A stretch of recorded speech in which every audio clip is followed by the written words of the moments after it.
Looking back in your career now, I could have a novel as far as chapters of things that I want to cover off with you. Today it's just a glimpse of you and as far as, your story. But when you look back on it, if Toronto had not traded you and you had gone and pitched for the Blue Jays, how do you see your life would have been different? Whew. I guess we all would love to know that answer, right? If we would go back in time and take a different path on how things would come to fruition. But did you ever I don't daydream know. that? I mean, if I got the opportunity in '93 and didn't get drafted, I would have won a World Series, right? Yeah. That would be one thing that would be different. Is '93 they ended up going to win the World Series. I could have been part of that. I could have been part of the rotation with Stottlemyre and Pat Henkin and David Wells and all of those guys moving forward. But at the end of the day, I try to look forward and I try not to look back and try to recreate something that may or may not have happened. I'm extremely blessed in what has transpired from the time, I was a young kid, but from the time I got into the big leagues until this point, whether it be playing, whether it be coaching, the relationships that I've developed, the people that I've known, the people that I've grown up with, the friends that I still have today. I mean, I'm blessed. I'm fortunate, and I'm just glad that I have what I have and the group of people around me who support me on a daily basis. And friends like you, friends like I have in Arizona, who are there for me no matter what, whether I was the baseball player or whether I'm just a friend in their life. And I think at the end of the day, if we all can just reflect and have an understanding of where we've been, our journey to where we are at now and where we want to go, I think that's a beautiful thing.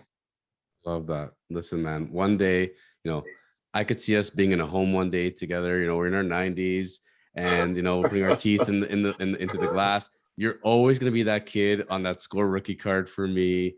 And I'm always going to see he's the guy traded for Rickey. And you know what? That's pretty freaking cool, where that's not a footnote and that's the life. You still got to have your career, a great career, got many great experiences, but it's amazing, the journey, And that being said, that's one of the things I told you when we were talking and I'm emailing and texting is I feel that the journey is it's still going. That's why the story is not done, because there's the playing part of it, there's the coaching part of it, there's the parenting part of it, and you're living the life you want. At the end of the day, nobody's forcing you to do what you get to choose that. You chose when it was time to leave the game. You chose when it was time to get back into the game.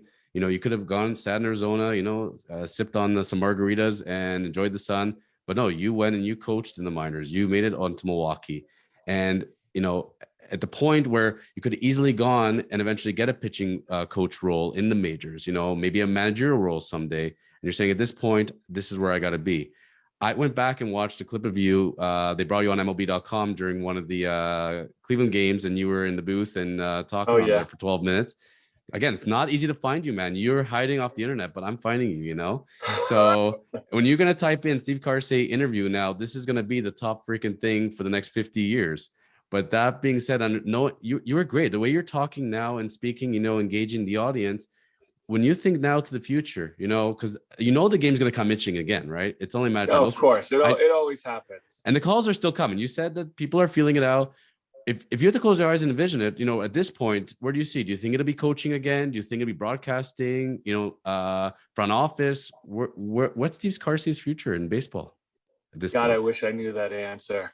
Life would be a lot easier moving forward on what I wanted to do if I knew that. I'm just going to take it day by day, to be quite honest with you. I'm going to leave the door open for anything, that comes my way, and consider it. I just know at this particular time, it needs to be from home. In a few years or 6 or 7 years from now, I don't know. maybe I'm fortunate enough to get something at home with the Diamondbacks, right? Like that would be a fantastic gig because now I have the best of both worlds. So day by day, hour by hour, minute by minute, kind of just plug along here. I mean, broadcasting would be a beautiful thing. God knows I love to talk at times, even though I like to be in the shadows. But I love the game. I have a passion for the game. And, I love where the game is going. I think they've had their bumps in the road. I mean, it's a business like anything else, and they have to negotiate a contract and do that. And it's really hard. You got low end budget teams to high end budget teams, and they all don't want the same thing. So the commissioner has a really tough job. I understand that. And, one, I'm glad that the game's back. I'm going to be able to watch some Major League Baseball on TV with my son. I'm going to be able to, watch the guys that have been a part of the life for the last 3 years. And the best thing about it is I get to text them now, and they'll get it after the game as I'm watching it, and they'll be able to text me back. I always told them, I said, listen, I might be stepping down, but I'm not stepping away. I mean, if you guys ever need anything from me, I'm only a phone call away. I'll be here for you.